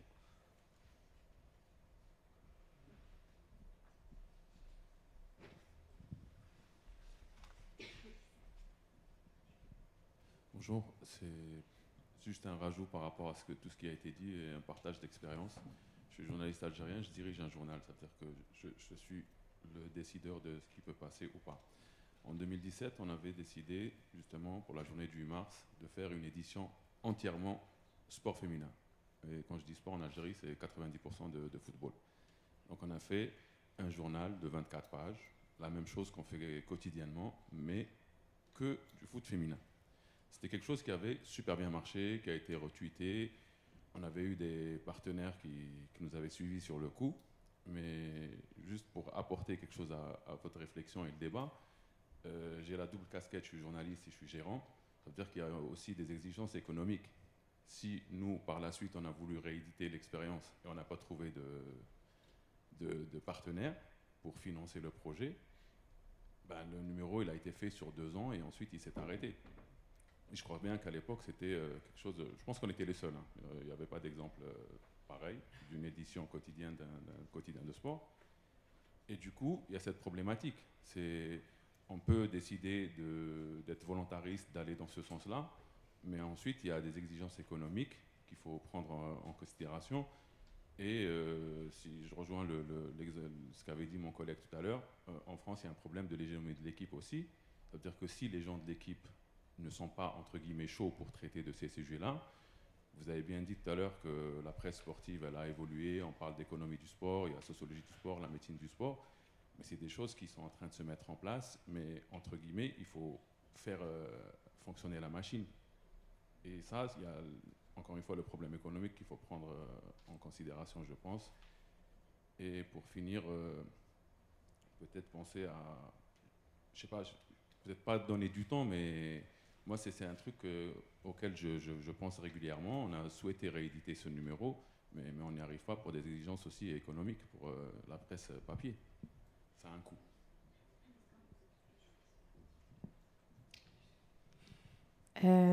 J'entends la volonté d'avoir fait 2 éditions sur le sport féminin. Mais pourquoi ne pas le traiter au quotidien, en fait? Moi, je pense pas qu'on puisse,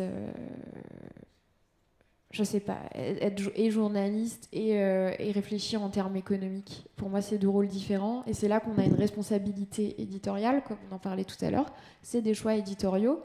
Si le choix éditorial est de suivre des considérations économiques, soit, moi, je trouve que ce n'est pas suffisant pour traiter cette question-là. Bien sûr, même si c'est un élément. Voilà. Aussi, je suis assez, comment dire, désolée, hein, je suis un peu dure, mais je suis assez surprise qu'on puisse se targuer d'avoir fait 2 numéros seulement sur le sport féminin. Enfin, pour moi, c'est vraiment l'inverse de ce... Voilà, du raisonnement à adopter, en fait. Je vous propose, pour pas qu'on s'installe dans un dialogue, comme on est en train de toucher à la fin et que je veux qu'on finisse tous ensemble... Voilà ma réponse. Non, mais vous continuerez l'échange après, mais... Une précision pour m'expliquer à nouveau. Ah oui.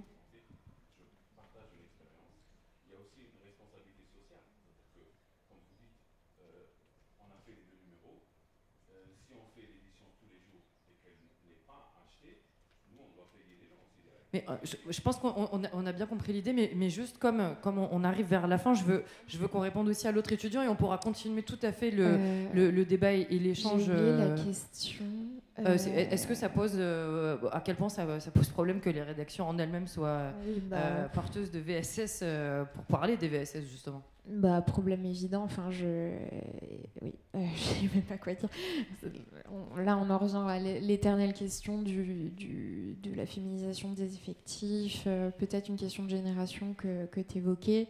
En tout cas, c'est vrai que c'est une charge en fait sur nos épaules. Malheureusement, nous, je parle des personnes à qui ces sujets tiennent à cœur, des journalistes qui ont envie de faire changer les choses. Malheureusement, oui, c'est une charge et une forme de combat interne qui est désagréable parfois au quotidien, effectivement, de faire comprendre à des collègues plus âgés, plus expérimentés que c'est pas forcément... Enfin, qu'il y a d'autres manières de présenter les choses, qu'on n'est pas non plus détenteur ou détentrice de la science infuse en la matière et qu'on prend bien sûr les conseils, les expériences, mais que c'est important de changer le regard aussi. C'est vraiment une charge et un apprentissage pour bien présenter les choses. Et ça, si on a envie de contribuer, malheureusement, je crois qu'on doit accepter un peu cette charge. Et c'est très compliqué quand on se lance parce qu'on ne veut pas se griller non plus, etc. C'est un travail d'équilibriste permanent. Donc là, j'ai pas de solution à part, effectivement, c'est complexe. Est-ce qu'il y a d'autres volontés de prendre la parole? On va finir avec cette dernière intervention. Bonjour.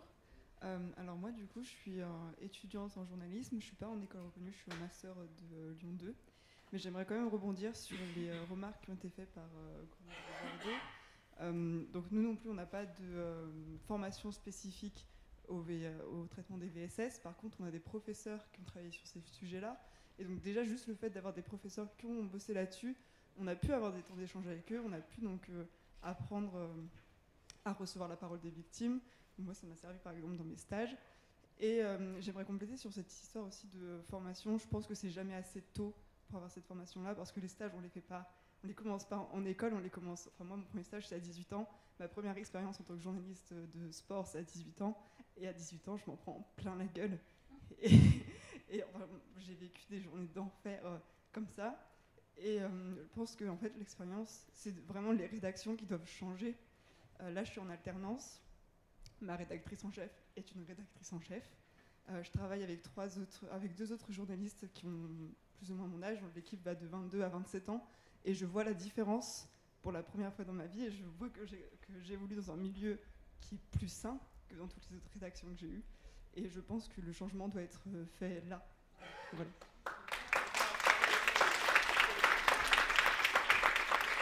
Alors, je voudrais pas du tout vous déprimer avec mes toutes dernières réflexions, mais je vous avoue que moi j'avais été horrifiée. Toutes les semaines dans l'UMA, j'écris une chronique sur en gros les femmes, les inégalités femmes-hommes dans le sport et puis les questions de genre, etc.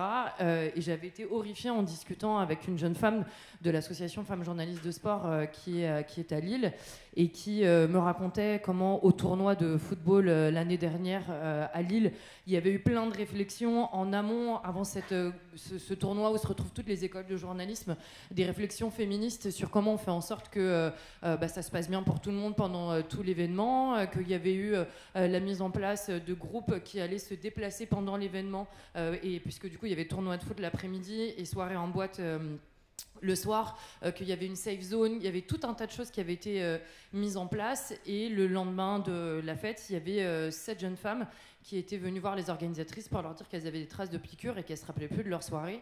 Et du coup, elle était totalement désespérée de se dire mais comment c'est possible d'avoir 20 ans, 21 ans, 22 ans et de se dire je vais en soirée avec de la drogue et je vais droguer des filles et peut-être qu'il va se passer des choses, etc. Elle était désespérée et j'avoue que moi aussi j'étais désespérée. Ce que je veux dire, c'est qu'on voit bien là, avec cette parole qu'on entend davantage, qu'il y a aussi un backlash et il y a aussi une volonté de certains de ne surtout pas lâcher sur une domination établie depuis des centaines et des centaines d'années, comme l'a dit Ludovic, et que du coup, je crois qu'il ne faut pas se dire que c'est automatiquement la jeune génération qui va faire le boulot. Il ne faut surtout pas vous laisser ça à vous qui arrivez dans les rédacs et effectivement qui êtes isolés, etc. C'est aussi pour ça qu'avec l'association Femmes Journalistes de Sport, c'est possible d'adhérer quand on n'est pas déjà journaliste de sport, quand on n'a pas déjà la carte de presse. On sait que les jeunes femmes se détournent dès les écoles de journalisme de la spécialité sport parce que elles se disent je suis moins légitime que le gars qui fait de foot depuis 10 ans et regarde la Ligue 1 tous les soirs. Donc nous on a tout de suite ouvert les portes de l'association à toutes celles qui n'étaient pas encore reconnues par la profession comme journalistes sportifs. Donc évidemment si vous souhaitez adhérer, vous êtes les bienvenus, vous aurez une marraine en adhérant, une fille plus expérimentée, et il y a un groupe WhatsApp où on partage toutes les offres d'emploi, de stage, etc. L'idée, c'est vraiment de mettre en place de la sororité, de la bienveillance et tout et tout. Je suis adhérente aussi à Prenons la Une. On a adhéré en tant qu'association à MeToo Média avec qui on échange régulièrement. Ce que je veux dire, c'est qu'il y a une vraie sororité, une vraie connexion. Je vous retiens encore quelques instants. Est-ce que, Ludovic, tu serais d'accord pour lire un petit passage du livre ? Tu serais d'accord ou tu veux que je le fasse ? Je trouve que c'est plus fort si c'est toi qui le fais. T'es d'accord ? Alors, normalement, je l'ai mis là. Est-ce que tu veux bien, juste, je voudrais terminer par ça. Évidemment, Ludovic fait une dédicace après. Je ne saurais que trop vous dire d'aller acheter le livre par centaines de milliers. Je ne sais pas s'ils en ont prévu assez. Si tu veux bien lire ce paragraphe-là. Il semble qu'ici, je cherche réparation. En moi, pour commencer, comme pour racheter mon ignorance et ma passivité de l'époque. Plus largement peut-être, est-ce en toute humilité une forme d'amende honorable que j'exprime par ce texte, au nom de mon genre, le sexe masculin, si blessé et incapable de l'admettre qu'il détruit ce qui, croit-il, le menace. Je porte en moi, comme n'importe quel être humain, les souffrances endurées par les femmes au fil des siècles et les châtiments infligés par leurs bourreaux, et il est temps, l'époque le réclame, que la persécution cesse.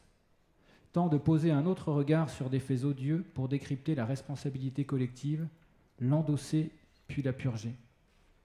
Le sexisme et la misogynie gangrènent l'histoire de Chantal. J'aimerais, aussi naïf cela puisse-t-il paraître, que les mâles ne fassent plus jamais ce qu'a fait Marc Cécilion et ce que font tant d'autres. Voilà, j'avais envie de...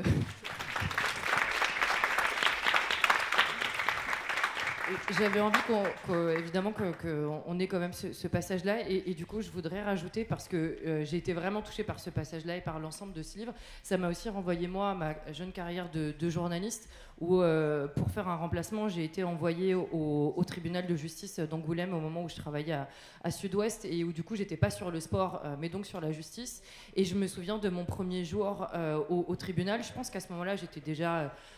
féministe avertie sur un certain nombre de choses, mais absolument pas aussi construite et déconstruite par un bout. Et du coup, je me souviens qu'au tribunal de justice, il y a une première affaire à 14h d'une femme qui a été violentée par son mari. Et ma première réflexion, c'est de me dire, je me revois en train de me dire, c'est pas possible, elle en rajoute. c'est si dur. Et en fait, j'en ai un peu honte aujourd'hui, mais en même temps, je crois que c'est important de le dire. Il s'est passé une autre affaire à 15h, et puis à 16h, et puis à 17h, et puis à 18h. Le lendemain, je suis revenue. À 14h, il y avait une femme qui était victime de violence, à 15h aussi, à 16h aussi, à 17h aussi. Et tous les jours, comme ça, pendant 3 mois. Et je me revois aussi, jeune journaliste, me dire bon là ça fait 75 fois que tu répètes la même chose, donc là tu vas mettre un petit peu plus de style dans ton papier, histoire que tes chefs ils voient à quel point tu sais écrire. Évidemment qu'on est confronté à tout ça quand on commence sa carrière. Il faut absolument qu'on en soit conscient les unes les autres. Là, le passage qu'a Ludovic, il est lu, il est extrêmement fort parce qu'il dit à quel point les hommes ils doivent changer, évidemment. Mais nous tous et nous toutes, évidemment, qu'on doit se déconstruire de ce qu'attendent nos chefs, de ce qu'on pense être le journalisme, de ce qu'on pense être les bons mots, etc. Ça me paraît être crucial. La réflexion, elle doit être absolument collective. Et Alizée, tu voulais rajouter un petit mot? Ah oui, je voulais répondre à l'étudiante qui a pris la parole. 2 mini-trucs. Premièrement, oui, je sais que c'est encore une responsabilité du coup sur les jeunes étudiants, mais quand il arrive des trucs, vraiment, le verbaliser, enfin en fait le formaliser avec un mail formel au supérieur, etc., ça aide vraiment. Enfin, on a l'impression que ça va nous tirer des balles dans le pied, que ça va tout complexifier, mais moi j'ai la ferme conviction, avec plein d'exemples dans mon école, dans ma famille, etc., et dans mon cas personnel, où en fait non, ça pose les choses, c'est nécessaire. Donc voilà, je sais que c'est encore une injonction envers les potentielles victimes, mais formaliser les choses c'est important. Et deuxièmement, n'hésitez pas à réclamer aussi, encore une fois, sur vos épaules, mais à vos écoles, des intervenantes ou des intervenants qui sont intéressés par ces sujets, et n'hésitez pas à leur transmettre le nom d'Alizée Vincent. Je serais ravie de participer. Donc, comme je vous le disais, Ludovic dédicace son livre juste à côté. On parlait de sport au féminin, de la faible médiatisation du sport au féminin. J'ai signé l'autobiographie d'Alison Pinault, championne olympique d'Europe et du monde. Et je serais ravie aussi de poursuivre la discussion avec vous et de vous vendre aussi des millions de cette autobiographie. Donc, juste derrière, on poursuit la conversation. À tout de suite.